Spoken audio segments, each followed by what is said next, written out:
Então, bom dia para todos e todas. Que a graça e a paz de Jesus esteja com vocês. Amém? Com todos nós. Prazer, obrigado, pastor, pelo convite. Termos esse tempo de reflexão na palavra. Que bom que Teodora está aí.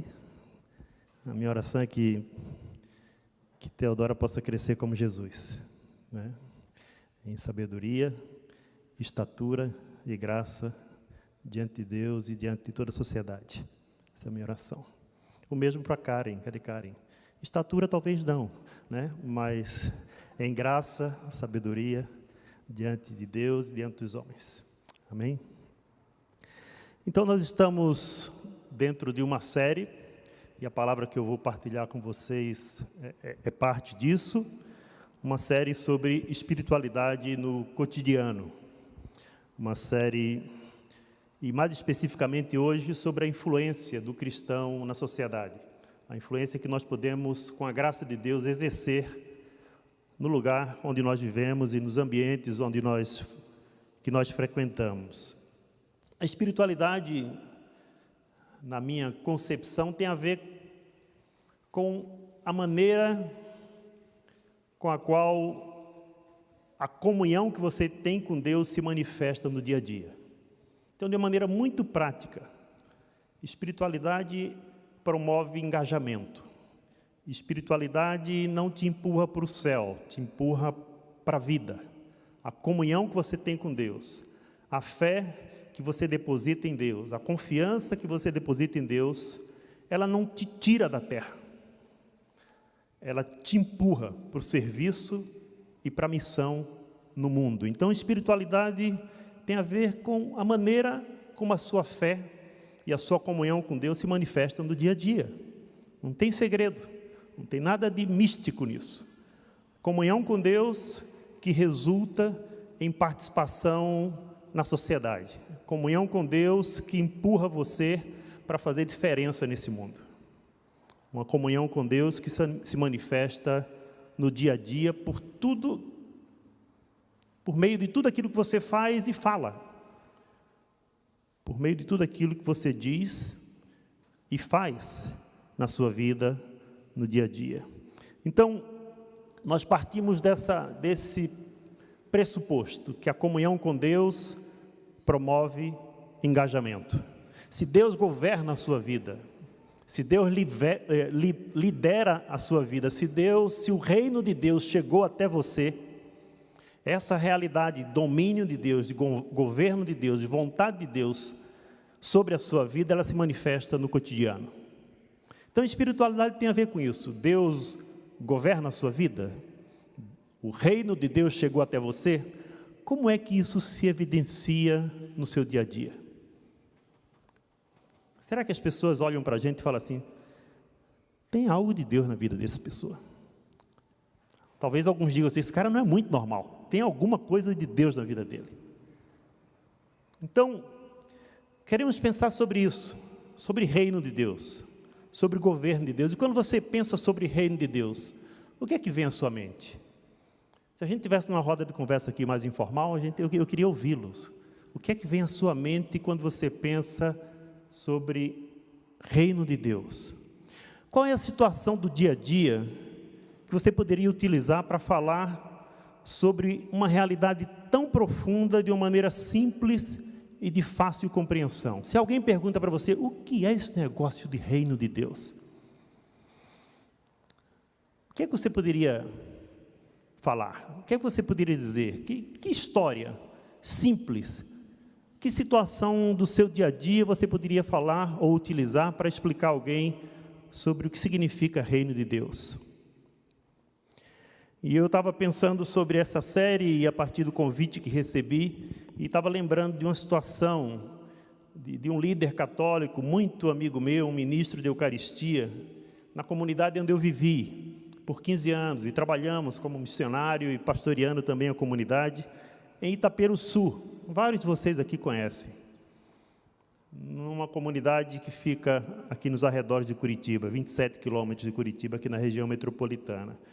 E eu lembrei, essa semana, dessa vivência, dessa situação com esse líder. Ele chama-se Antônio, alguns conhecem aqui, Antônio Vitor. Alguns tomaram café na casa dele, né? Érica, Adriano e tantos outros aí. E a gente faz festa junina na igreja lá em Itaperuçu. O povo lá é muito festeiro, tudo vira festa, qualquer coisa é motivo. O cara compra uma televisão nova, vamos fazer uma festa, né? A gente celebra por tudo. E nessa festa, as pessoas contribuem com aquilo que elas têm, e elas levam. Um leva o pão, outro leva a canjica, outro leva o pinhão, outro leva o quentão, e a comunidade toda sabe que aquilo é seu até você entrar naquele ambiente. Quando você entra naquele ambiente, o pão não é mais seu, o pão é nosso, né? A canjica não é mais a sua canjica, a canjica agora é nossa. Colocou na mesa, é da comunidade toda. E nós convidamos o seu Antônio para participar dessa festa junina. E foi a primeira vez que ele esteve na nossa comunidade, não foi num culto, foi numa festa.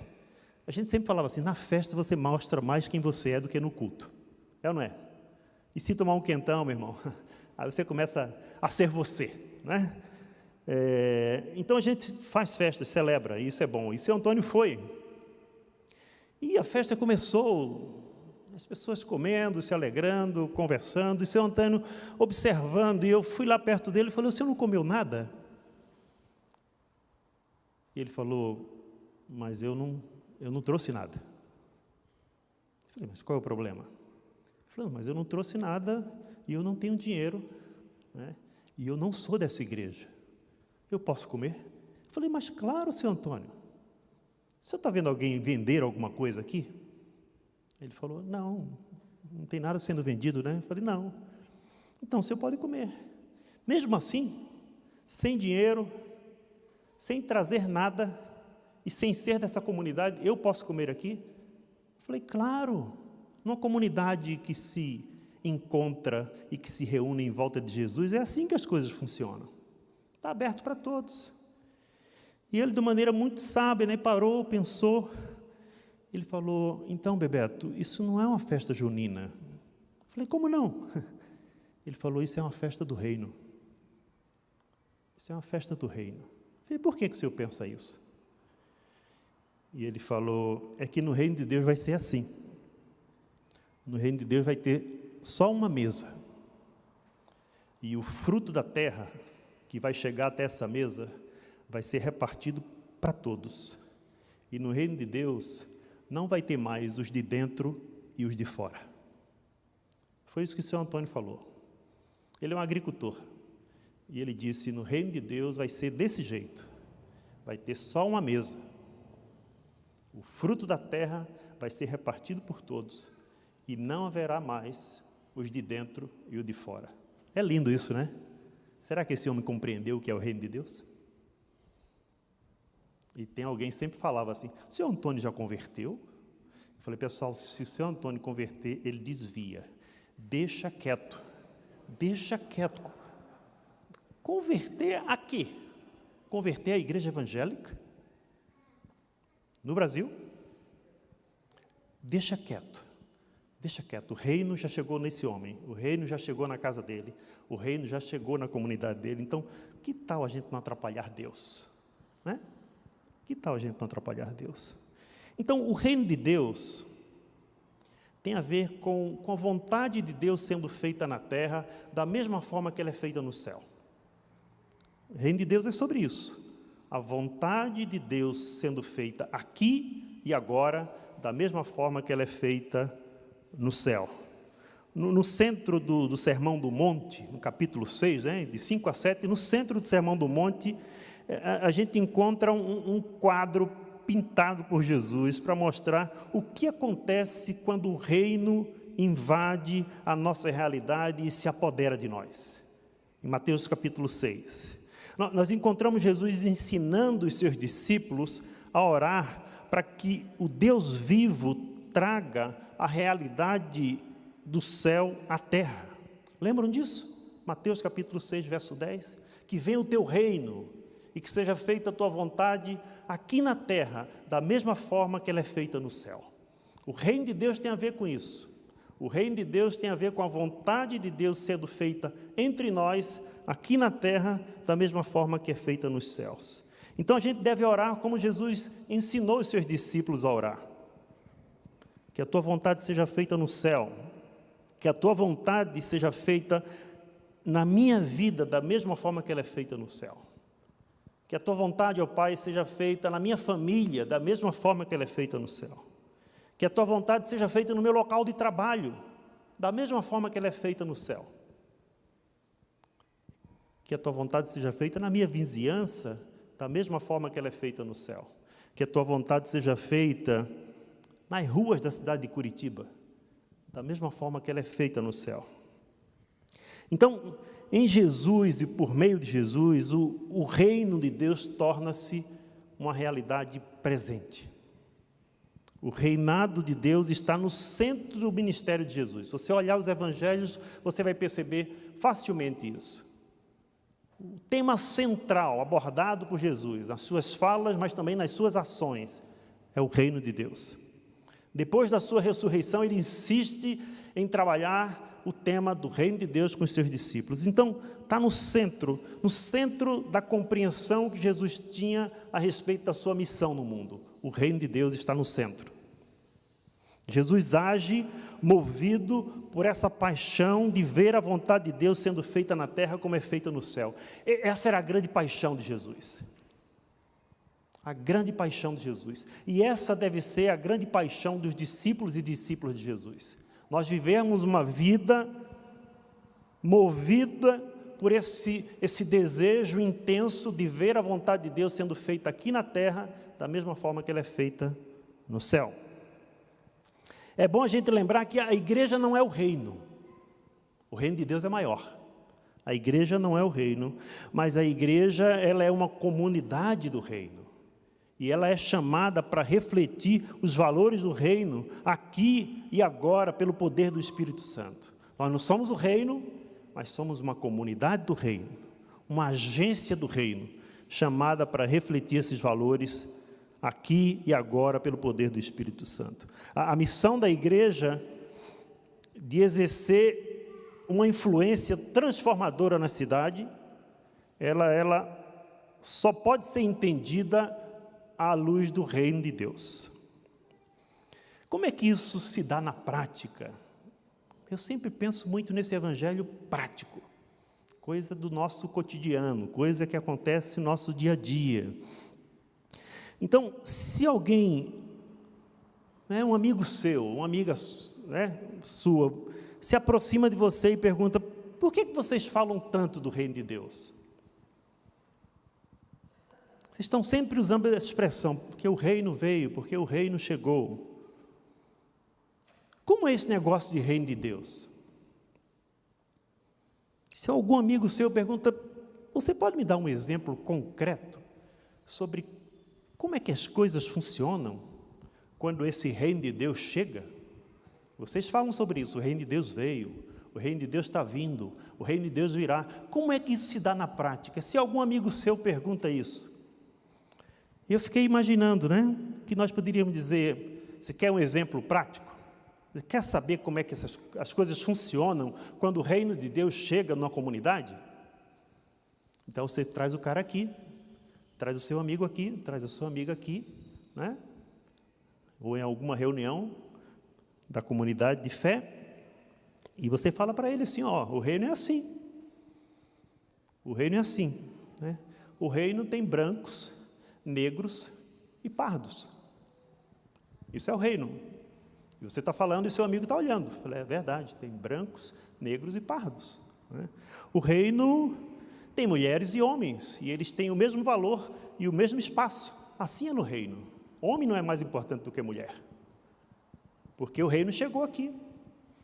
Ninguém é marginalizado, ninguém é discriminado, ninguém tem menos valor. O reino chegou. No reino é assim, você pode falar para o seu amigo. É uma comunidade que reúne gente que tem muita influência e tem um excelente currículo, e também nessa comunidade tem gente que não tem muita influência, ele não é nem conhecido. E ele também não tem um bom currículo, porque ele não conseguiu seguir estudando. Ele foi arrancado violentamente dos bancos da escola para sobreviver.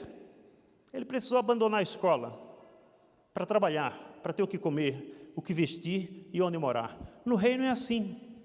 Gente muito estudada e gente pouco estudada. Gente muito influente e gente que não é nem conhecida. Assim é o reino.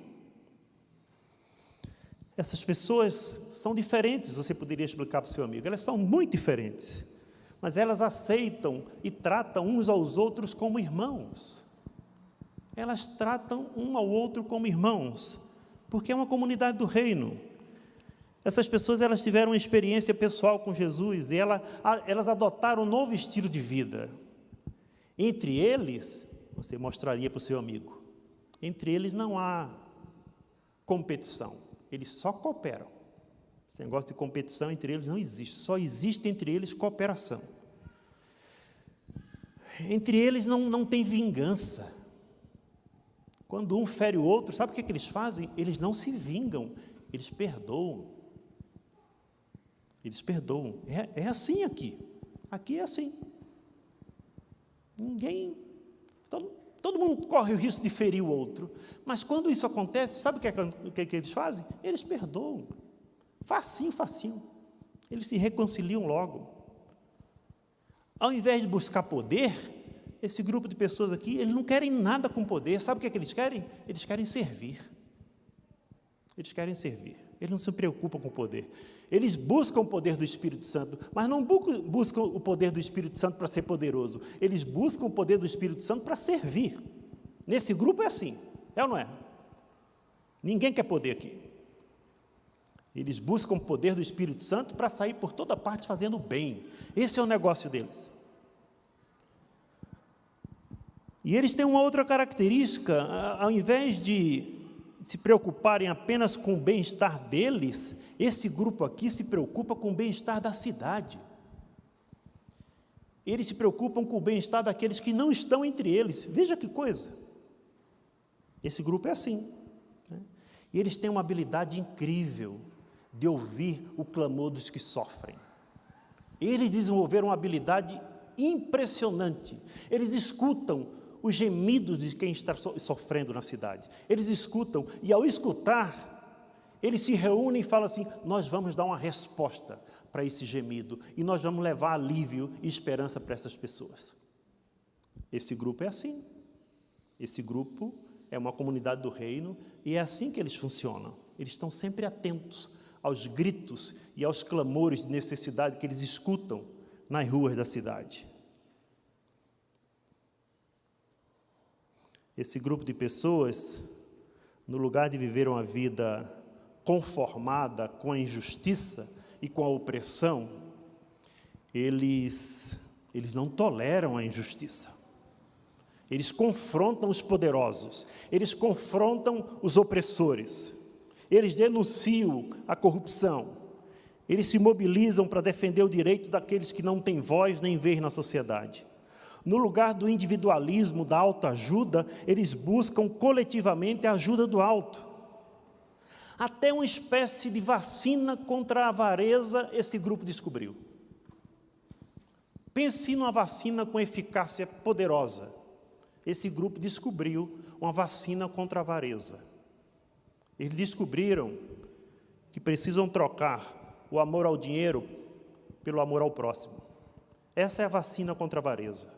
O amor ao dinheiro por amor ao próximo. Você combate o amor ao dinheiro, o apego excessivo à riqueza, amando o outro.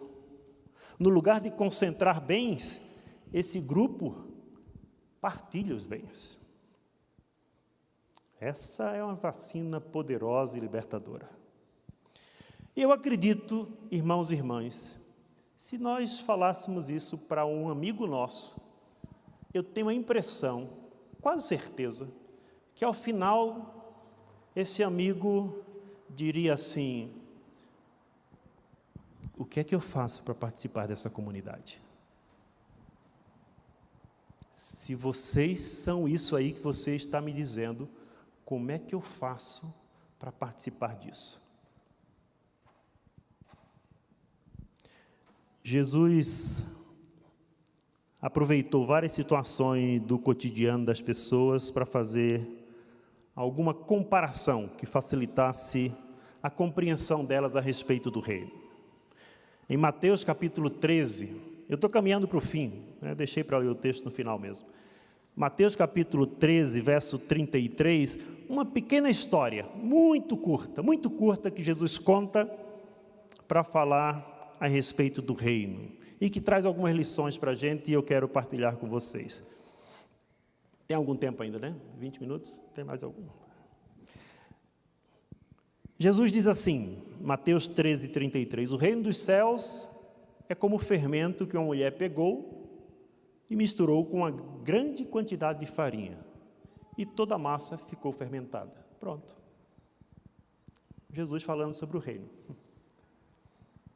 Jesus falando sobre o reino, e usando uma linguagem do cotidiano, de uma situação cotidiana, para falar a respeito de verdades profundas e poderosas. O reino dos céus é como o fermento que uma mulher pegou e misturou com uma grande quantidade de farinha, e toda a massa ficou fermentada.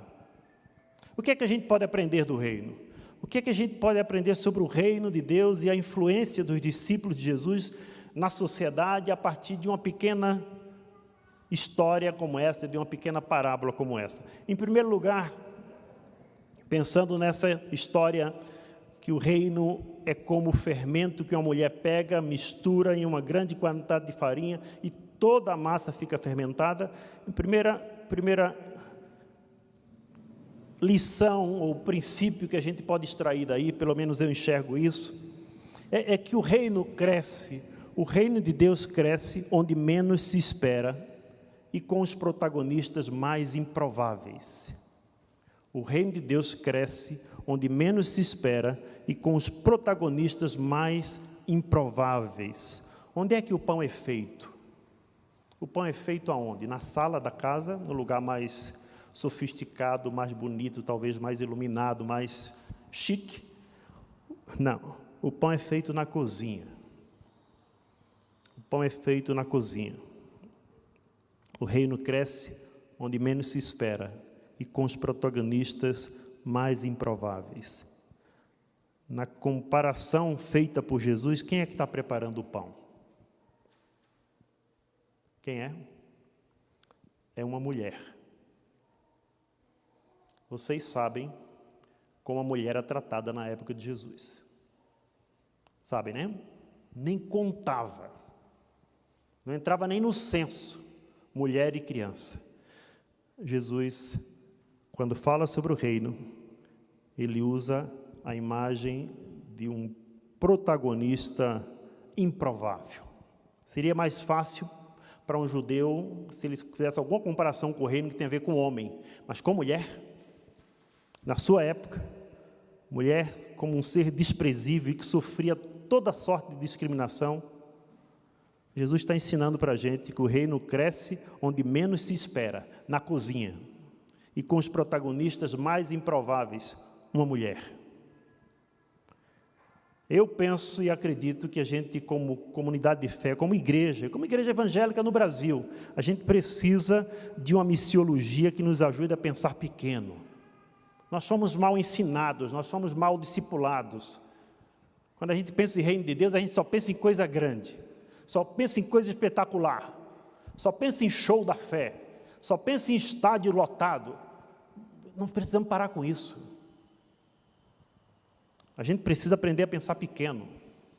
A gente precisa aprender a dar a volta por baixo e não a volta por cima. Evangélico no Brasil está querendo sempre dar a volta por cima de todo mundo. Essa história aí que Deus está acima de todos, isso é conversa mole, meu irmão. Espero que você não tenha caído nisso. Deus é Emanuel. Deus está entre nós. Deus está entre nós. Ele não está acima de nós. Lê Apocalipse. Deus vem habitar conosco. Então nós precisamos de uma missiologia que ajude a gente a pensar pequeno, que encoraje a gente a reconhecer que cada ser humano vive no nível do microcontexto, e que é neste nível que, quando as boas novas do reino são anunciadas e demonstradas, produzem transformação. Uma segunda lição a partir dessa parábola, é que o reino, assim como o pão, faz parte do cotidiano das nossas vidas. O pão é um dos alimentos mais comidos e mais presentes nas mesas no mundo todo. O reino, assim como o pão, faz parte do cotidiano das nossas vidas. O reino se manifesta no dia a dia, todas as vezes que nós agimos a partir da perspectiva da agenda de Deus para o mundo. Cada vez que a gente faz uma pequena escolha pela justiça, quando a gente compra de um comércio justo, quando a gente busca compartilhar ao invés de acumular, quando a gente estende misericórdia aos que estão ao nosso redor e generosidade aos que discordam da gente, quando a gente fala, eu te perdoo, o céu toca a terra. Quando a gente busca a reconciliação, o céu toca a terra. Quando um prato de comida chega na mesa de quem está com fome, o céu toca a terra. Quando você abraça aqueles que ninguém quer abraçar, o céu toca a terra. Quando você acolhe aquele que é marginalizado, o céu toca a terra. O reino faz parte do cotidiano das nossas vidas, assim como o pão. O reino cresce e se expande, mas isso se dá através de processos que demandam tempo, paciência, perseverança e espera. Não é assim na produção do pão. Quem faz pão aqui? Érica levantou. Algumas pessoas. Tem um tempo de espera ou não?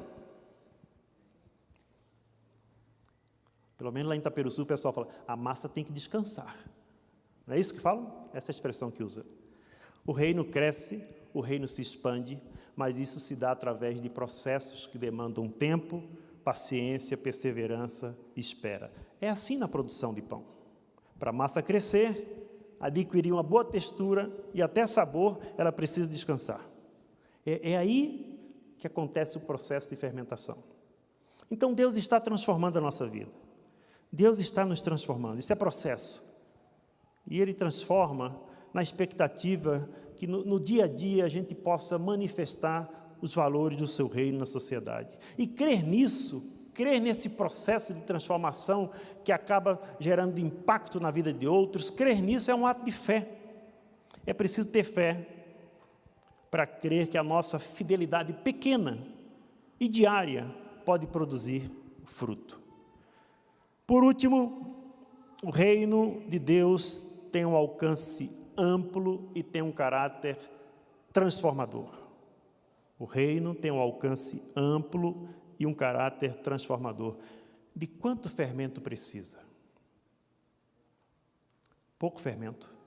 O reino de Deus é como a farinha que a mulher... Não, né? Jesus fala, o reino de Deus é como o fermento, que uma mulher pega, mistura numa grande quantidade de farinha e toda a massa é fermentada.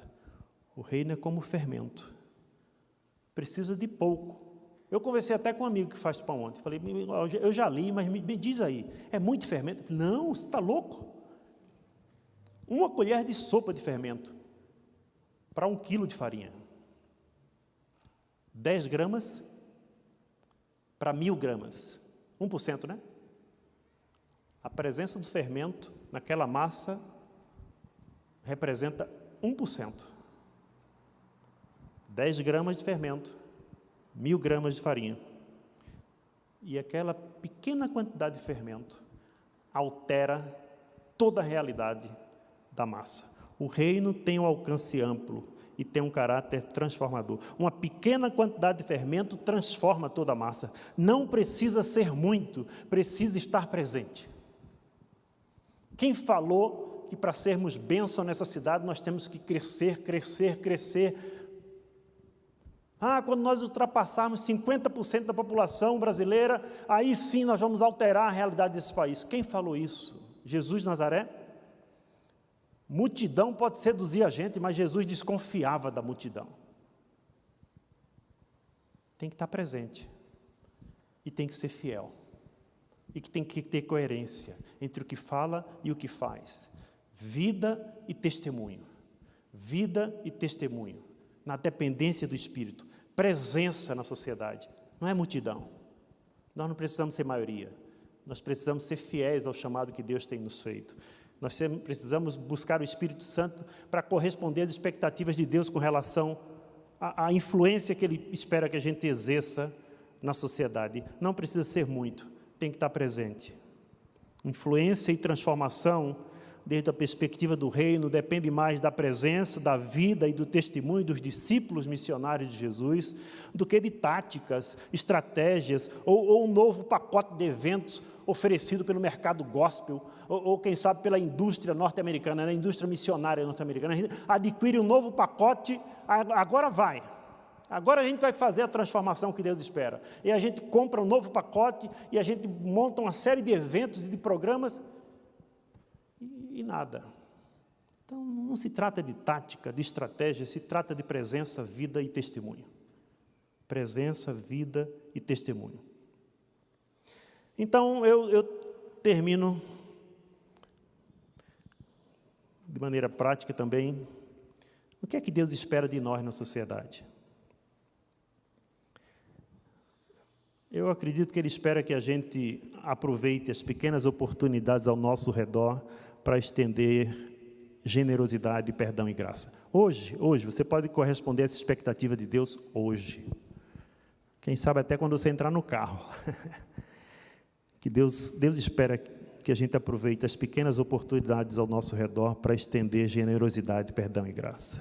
Deus espera que a gente possa nos juntar com outros irmãos e irmãs para discutir sobre formas práticas de colaboração que possam alterar a realidade de sofrimento, injustiça social que nós conseguimos detectar na sociedade. Situações de injustiça, de desigualdade, que a gente sabe que não faz parte do projeto de Deus. Deus espera que a gente converse sobre essas coisas e que a gente pense em dar uma resposta concreta às situações de injustiça, desigualdade, opressão e sofrimento que a gente sabe que existe na cidade. Deus espera isso. Deus espera que a gente ore diariamente para que a vontade dele seja feita na nossa vida, na nossa família, na nossa vizinhança, na nossa cidade, da mesma forma que ela é feita nos céus. Eu termino de verdade dando uma boa notícia para vocês. E a boa notícia é que Deus não está procurando pessoas perfeitas. Deus está procurando pessoas disponíveis. Essa é uma boa notícia. Para manifestar os valores do reino dele na sociedade, Deus não está à procura de pessoas perfeitas. Deus está à procura de pessoas disponíveis. E sabe por que isso é uma boa notícia? Porque tem vaga para a gente. Tem vaga para a gente. Tem vaga para a gente. Deus não está à procura de pessoas perfeitas. Deus está à procura de pessoas disponíveis. Você está disponível? Que Deus te abençoe.